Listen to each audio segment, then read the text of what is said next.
ketahuilah bahwa riba adalah haram. Ya, Allah katakan wa ahallallahu al-bai'a wa harrama ar-riba. Allah menghalalkan yaitu jual beli dan mengharamkan riba. Allah juga katakan Allah katakan juga dalam ayat yang lain artinya bahwa Allah akan menghilangkan harta riba wa yurbis sadaqat dan akan mengembangkan sedekah. Dan Nabi SAW juga katakan ya bahwa di antara dosa-dosa besar yang membinasakan, di antaranya Nabi SAW katakan yaitu riba, aklur riba, memakan riba. Ya, dan ayat yang banyak menyatakan dan hadis-hadis Nabi SAW yang banyak menyatakan tentang yaitu haramnya riba, karena riba di situ terdapat kezaliman kaum muslimin. Riba mirip dengan jual beli, akan tapi dia bukan jual beli. Hingga orang-orang Arab dahulu mengatakan bahwa itu adalah jual beli. Ya, maka Allah katakan bahwa tidaklah sama yaitu jual beli dengan riba dengan jual beli. Ya, Allah menghalalkan jual beli dan mengharamkan riba. Ya, maka jelas kaum muslimin dirahmati oleh Allah Tabaraka wa Ta'ala bahwa memakan hasil dari riba, seorang melakukan transaksi riba, maka makan hasil darinya adalah haram.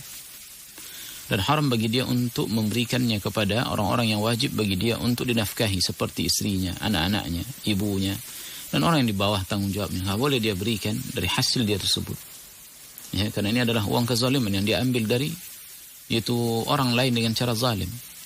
Ya, riba bisa terjadi pada yaitu praktek jual beli dengan sistem barter ataupun dengan cara yaitu piutang ataupun hutang yang diambil manfaat darinya. Waliyadzubillah, riba yang sekarang merajalela kaum muslimin dirahmati oleh Allah. Bahkan boleh katakan yaitu perusahaan-perusahaan riba berkuasa di berbagai negara kaum muslimin, dan demikian juga di negeri kita ini.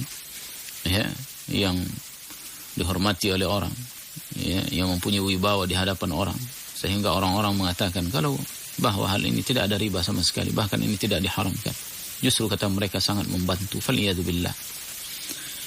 Nah, apabila terjadi hal yang ditanyakan oleh si penanya, yaitu seorang yang menerima uang pembayaran hutang dari hasil riba. Hasil dia bekerja di bank riba. Jelas yaitu bank-bank konvensional, itu bank-bank raksasa yang sangat mempraktekkan yaitu praktek-praktek ribawi di situ yang memusuhi Allah Subhanahu wa Ta'ala dan Rasulnya kaum muslimin rahmati oleh Allah. Ya, dan mereka makan dari hasil riba ini haram bagi mereka. Ya, Allah katakan la ta'kulu riba adhafan mudha'afah. Jangan kalian memakan riba itu dengan berlipat-lipat. Ya. Nah, adapun yaitu apabila terjadi yaitu seorang yang dihutang duitnya oleh seorang yang mungkin dia bekerja di salah satu tempat perusahaan ribawi. Ya. Lalu bagaimana hukumnya dia mengambil hartanya, yaitu mengambil yaitu hutangnya dari orang tersebut yang itu hasil dari seorang yang bekerja di bank. Kita katakan kaum muslimin dalam perkara ini boleh, nggak ada masalah. Karena yang haram adalah yaitu bagi orang yang berusaha dengan cara riba itu untuk memakan hasil ribanya, karena itu yang diharamkan.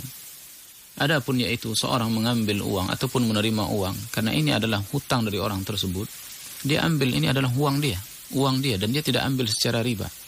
Dan asalkan dia tidak mengambil yaitu dari hutang tersebut atau piutang yang dia berikan itu dengan cara bertambah, ya, atau dengan mengambil faedah. Ya, dia hanya mengambil ketika dia hutangkan 100 juta, dia ambil sekarang 100 juta dari orang tersebut tanpa ada tambahan, dan dia tidak pula mensyaratkan tambahan apa-apa. Boleh bagi dia mengambilnya, ini itu uang dia.